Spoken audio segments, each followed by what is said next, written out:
Bonjour ma famille dans le Seigneur, soyez richement bénis chez vous. Je rends grâce au Seigneur qui nous a réveillés ce matin, qui prend soin de nous et qui nous comble de ses grâces et de ses bénédictions. Cette nuit, j'ai vu la grandeur et la fidélité de notre Dieu et j'aimerais une fois de plus déclarer, proclamer que Jésus-Christ est Seigneur. Il est le Dieu Tout-Puissant. Il est le Roi des Rois. Il est celui-là qui respecte ses promesses. Il s'appelle Jésus. Jésus-Christ est bon. Bonjour ma sœur Bobette. Que le Seigneur Jésus-Christ te bénisse. Jésus-Christ est bon. Et toi qui m'écoutes, quelles que soient les difficultés, n'abandonne pas le Seigneur. Ne l'abandonne pas. Il y a plus à gagner en s'accrochant jusqu'au bout que d'abandonner. La vie est courte. Aujourd'hui, 10 février 2021, il y a beaucoup de gens qui avaient fait des programmes, mais qui ne vont pas les réaliser, qui ne vont pas voir leurs rêves se réaliser. Il y a un jour où tout va s'arrêter. Je viens encore d'apprendre la mort de quelqu'un que je connaissais. Bonjour ma sœur Tatiana. Ça fait longtemps que j'ai été vue. Ça fait longtemps que tu t'es manifestée. Bonjour ma sœur Tatiana. Accrochons-nous à Jésus-Christ, quelles que soient les difficultés. Bonjour ma sœur Leslie. Sois bénie au nom puissant de Jésus-Christ. Accrochons-nous à Jésus. Il est fidèle. Il est bon. Il est merveilleux, Jésus. Il ne ment pas. Il n'est pas comme toutes ces personnes là dehors qui nous promettent des choses et qui ne réalisent pas leurs promesses. Et même quand ils réalisent leurs promesses, ils veulent quelque chose en retour. Ils veulent de la gratitude, ils veulent un échange, ils veulent le troc. Dieu, quand il nous donne ses cadeaux, ce sont des faveurs, ce sont des bénédictions, ce sont des choses qu'il a mis comme ça à notre disposition. Cette nuit, j'étais en train de dormir, je faisais un rêve.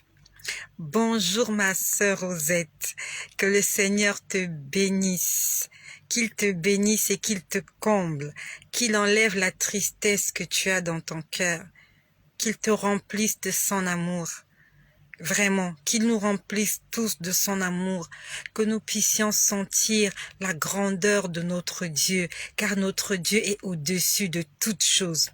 Donc cette nuit, le Seigneur était en train de me parler en songe. En fait, il me parlait d'un pasteur. Il était en train de me montrer comment ce pasteur-là, il est allé dans un pays étranger.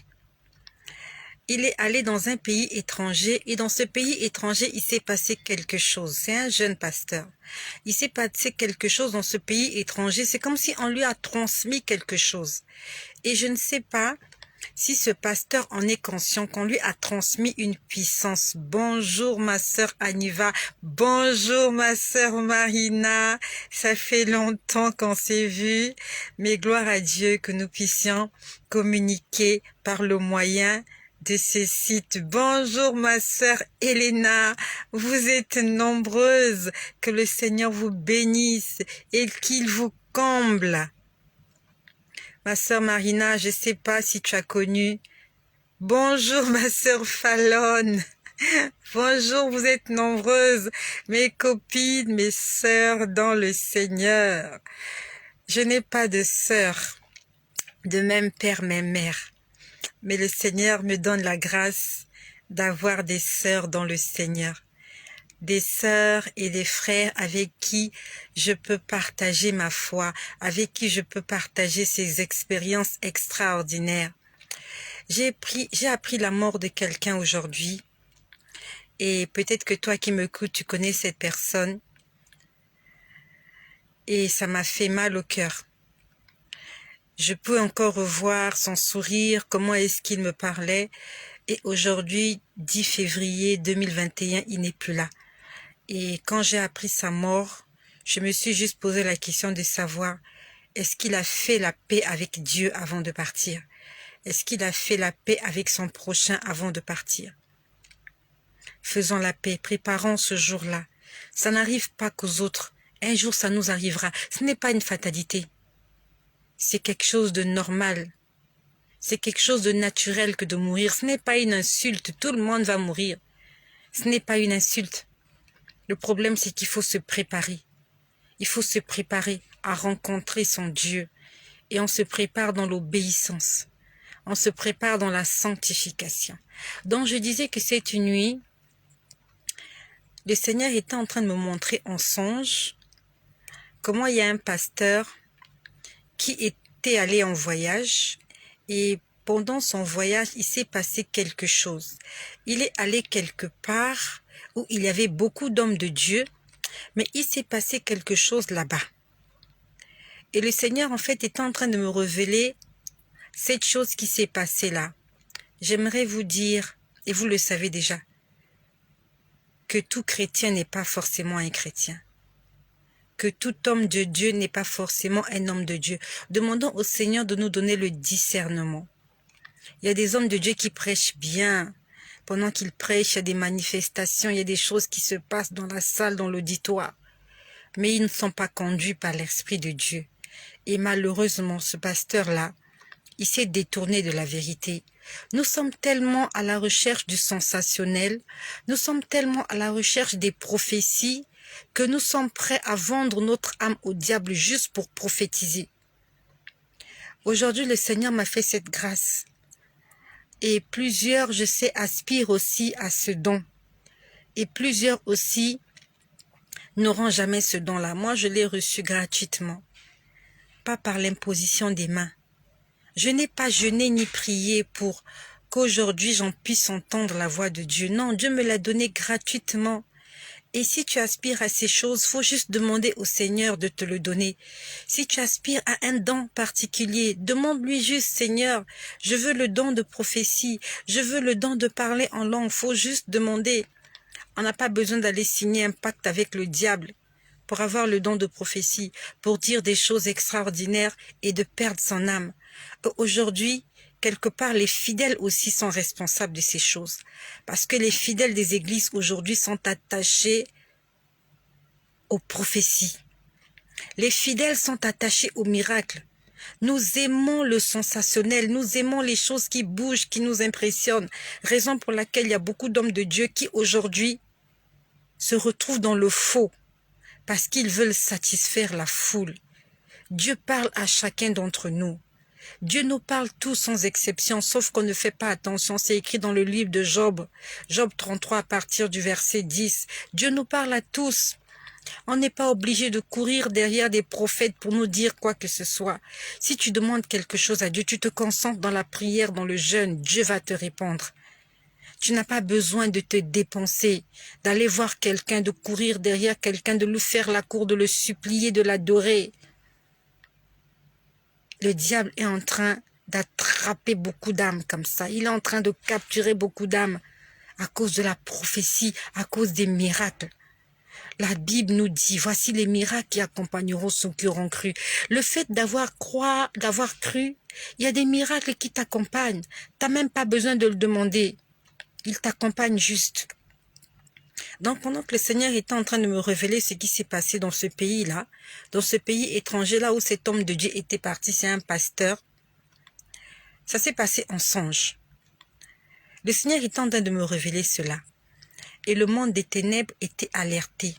Je ne sais pas comment, mais ils étaient alertés que le Seigneur était en train de me révéler des choses cachées. Donc, dans mon songe, je me retrouve avec une amie à moi, une vieille amie à moi, Lise. On était en train de marcher, on cherchait un endroit pour se reposer. Et on était là dans les ruelles, on était dans un pays étranger, on était dans une ville étrangère. Je n'étais pas dans la ville où je vis actuellement, je suis dans une ville étrangère avec cette amie-là. On était en train de chercher vraiment un endroit où se reposer. Elle me disait, suis-moi, je vais te montrer un endroit. On a marché pendant longtemps. Et on arrivait quelque part sur une avenue. J'avais l'impression, en fait, il faisait nuit. Il y avait des gens qui étaient là, on dirait des prostituées. et il y avait une voiture garée, un véhicule 4x4, un gros véhicule de luxe. Et à l'intérieur du véhicule, il y avait quelqu'un. Je ne sais pas comment je sais, mais je sais qu'il y avait quelqu'un, c'était un homme. Et quand on est passé à côté du véhicule, en fait, cet homme-là nous a regardés, mais il a braqué beaucoup plus ses regards sur moi.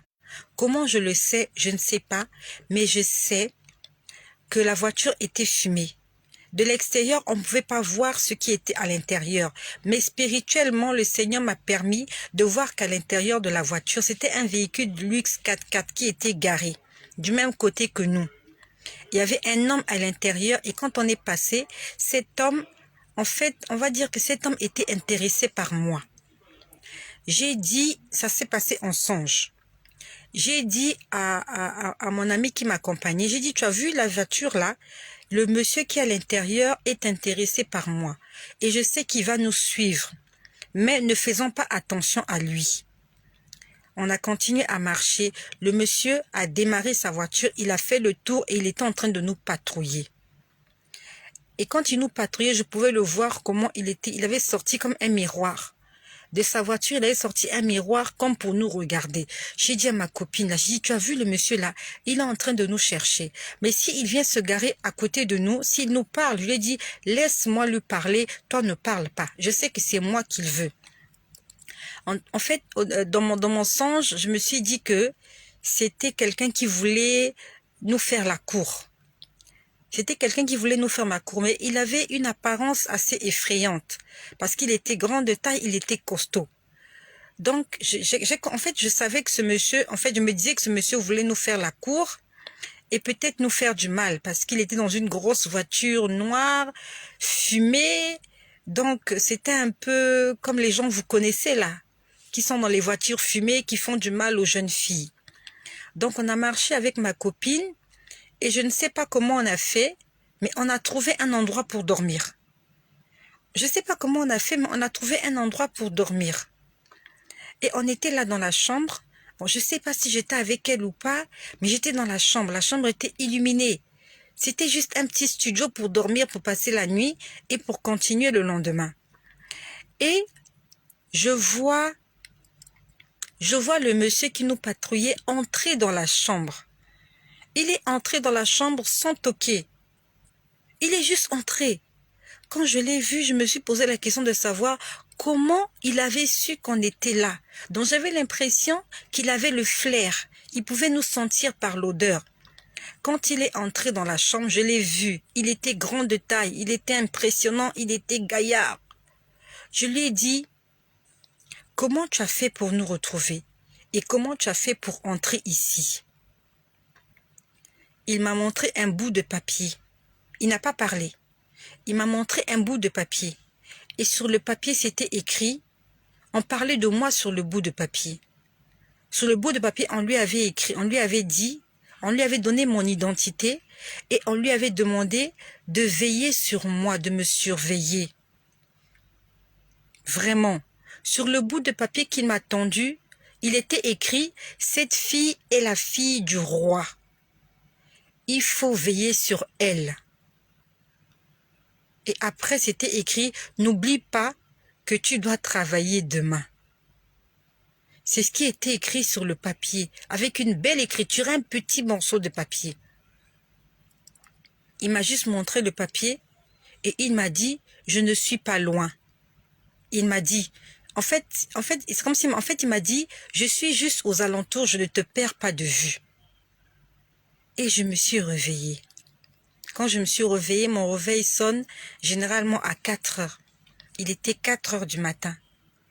Je me suis réveillée, j'ai posé la question du Seigneur de savoir qui était cet homme. J'ai dit, Seigneur, qui était cet homme qui était en train de me patrouiller partout et qui, c'est comme s'il pouvait sentir mon odeur, à telle enseigne qu'il a pu découvrir là où on était logé. J'ai entendu une voix. Il était 4 heures du matin et je vous parle sous le contrôle du Seigneur. C'est pour ça que je vous ai dit tout à l'heure, Jésus-Christ est bon. J'ai entendu une voix qui disait, il donnera des ordres à ses anges à ton sujet. Il donnera des ordres à ses anges à ton sujet. C'est écrit exactement dans le psaume 91 à partir du verset 11. Il est écrit, « Car il ordonnera à ses anges de te garder dans toutes tes voies. Ils te porteront sur les mains de peur que ton pied ne heurte contre une pierre. Tu marcheras sur le lion et sur la spique. Tu fouleras le lionceau et le dragon. » Et le Seigneur dit, « Puisque tu m'aimes, je te délivrerai. Je te protégerai puisque tu connais mon nom. Tu m'invoqueras et je te répondrai. Je serai avec toi dans la détresse. Je te délivrerai, je te rassasierai de longs jours et je te ferai voir mon salut. » Le Seigneur, même dans mon songe, même dans nos songes, le Seigneur envoie des anges pour nous protéger. Parce qu'il était en train de me révéler des choses cachées en songe. Et il y avait un ange dans mon songe, en train de veiller sur moi. Il m'a montré le bout de papier qui disait, « Cette fille est la fille du roi. Il faut veiller sur elle. » L'Éternel est bon. L'Éternel est bon. L'Éternel est bon. Il est bon pour moi. Si Jésus-Christ veille sur nous dans les songes, à combien plus forte raison, la journée quand on marche, la nuit quand on dort. L'ange de l'Éternel veille sur ceux qui le craignent et les arrache du danger. Craignant l'Éternel, respectant Dieu, obéissant lui, vivant pour Jésus-Christ. Jésus-Christ est Seigneur. Il est bon et il nous offre ses bontés gratuitement. J'aimerais dire, Jésus-Christ, merci pour ta bonté. Toi qui m'écoutes, toi qui es avec moi, dis Jésus-Christ, merci pour ta bonté. Pendant que tu dors la nuit, tu ne sais pas ce qui se passe à l'extérieur, mais il y a un ange du Seigneur qui est là, qui veille sur toi. Tu dors et tu te réveilles, tu ne sais même pas ce qui se passe. Tu ne sais pas ce qui s'est passé autour de ta maison. Tu ne sais pas qui est venu atterrir dans ton plafond. Mais le Seigneur combat à ta place des batailles visibles et invisibles. J'ai été attaquée toute la matinée. Pendant que j'ai quitté la maison jusqu'à mon service, j'étais attaquée. Je sentais les attaques. Je sentais les attaques. Je ne sais pas comment vous expliquer ça, mais je sentais comme des flèches. Je sentais des flèches. Comment je peux dire, je sursautais tout le temps. Je sursautais tout le temps. Et j'ai commencé à chanter. J'ai dit, Seigneur, ils me feront la guerre, mais ils ne me vaincront pas. Car toi, Éternel, tu es mon Dieu, tu es mon bouclier et tu relèves ma tête. Il est Seigneur, oui, ma sœur Julia. Jésus-Christ est bon. Dis-le lui juste, ne lui demande pas encore. Dis-lui juste merci Seigneur pour tes bontés. Il y a des gens qui ont reçu des cadeaux, mais qui ne peuvent plus en profiter parce qu'ils ne sont plus de ce monde. Nous sommes encore en vie, nous sommes vivants. Nos enfants sont en vie, le Seigneur prend soin de nous. Disons-lui merci. Dis merci à Jésus. Merci, il est bon. Il est bon. Il veille sur notre souffle. Il permet à notre cœur de continuer à battre.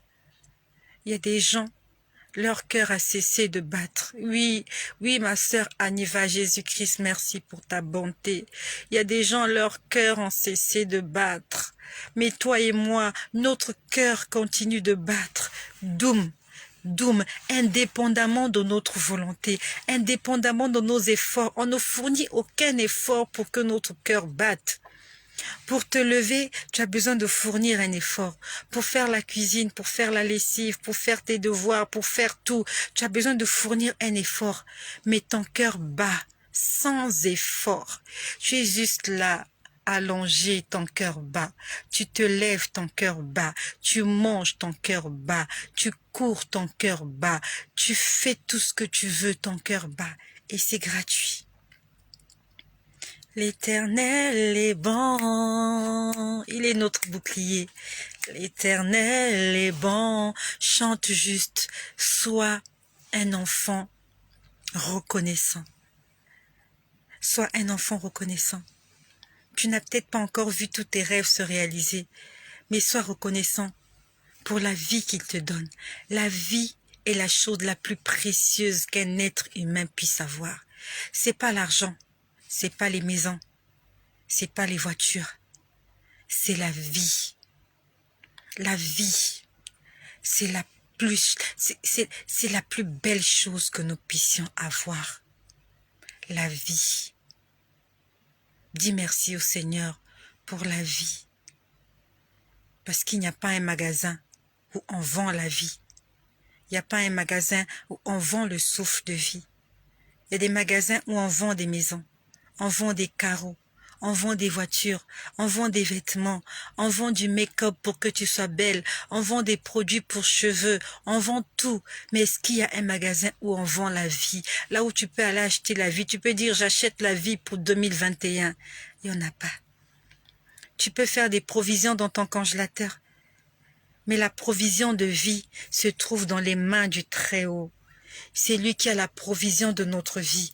Et nous devons être connectés à cette source afin d'être alimentés et que notre cœur continue de battre. Soyez bénis chez vous et continuez à rendre grâce au Seigneur juste pour la vie. Tu es peut-être malade, mais tu es toujours en vie. Rends grâce au Seigneur parce que tu n'es pas encore mort. Que la gloire revienne à Jésus-Christ. Je vais bénir toutes les sœurs qui ont été connectées, qui m'ont fait des salutations. Que le Seigneur bénisse Bobette. Seigneur, bénis Tatiana. Bénis Marcel. Bénis Rosette. Bénis Aniva. Bénis ma sœur Marina. Bénis Elena, ma sœur. Bénis Fallon, Seigneur.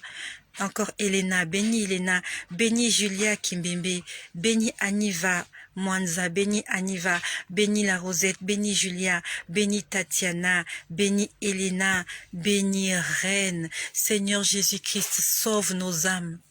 Sauve nos âmes, donne-nous l'amour du prochain. Apprends-nous à aimer, apprends-nous à pardonner, apprends-nous à supporter. Et garde-nous fidèles à toi, jusqu'à ton retour précieux. Seigneur, garde-nous fidèles à toi, quelles que soient les persécutions, quelles que soient les difficultés, que nous ne puissions pas abandonner la foi. Seigneur Jésus-Christ, que tous les noms que j'ai cités, Éternel, que leurs noms soient gravés dans le livre de vie en lettres d'or, que le nom de mes sœurs soit gravé et que je puisse passer mon éternité avec toutes ces sœurs qui soutiennent cette chaîne au nom puissant de Jésus-Christ, que cela soit ainsi. Amen.